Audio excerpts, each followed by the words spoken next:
In these problems, we are multiplying decimal numbers, like this 56.4, by whole numbers, like this 4. And the method for doing this is not too tough. You're going to just ignore the decimal point to start and do this multiplication problem the way you normally would. And then after you get an answer, you're going to count the number of digits that are to the right of the decimal point, behind the decimal point. So in this case, we only have one. This 4 is the only digit that's behind the decimal point. So since there's one digit here in our answer, we're going to make sure there's also one digit behind the decimal point. Let me show you how this works. So the first step is just ignore the decimal point and do the multiplication. So I multiply 4 times 4. That's 16. So we put down the 6 and carry the 1. Then we multiply 4 times 6. That's 24 plus 1 would be 25. Again, I put down the 5 and carry the 2. And then 4 times 5 is 20, plus 2 is 22.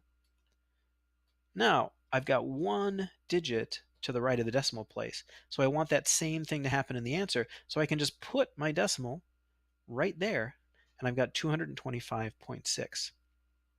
Another way to make sure you're on the right track with this is just to round this. Let's say I was multiplying 4 times 50. That would be about 200. So this is going to be a little bit more than 200, and my answer is 225.6. If I ended up with an answer that was 2000 or 20, I would know that I'd messed up the placement of the decimal point.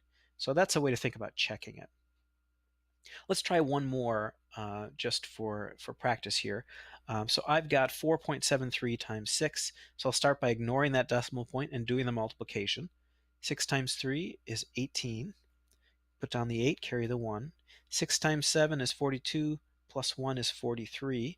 So I put down the 3, carry the 4. And then 6 times 4 is 24, plus 4 is 28. Now, I need to count the number of digits behind the decimal point here. In this case, we've got 2. The 7 and the 3 are both to the right of that decimal point. So we need 2 in the answer. So I can put my decimal right there and get 28.38. Now, let's round this to kind of double check.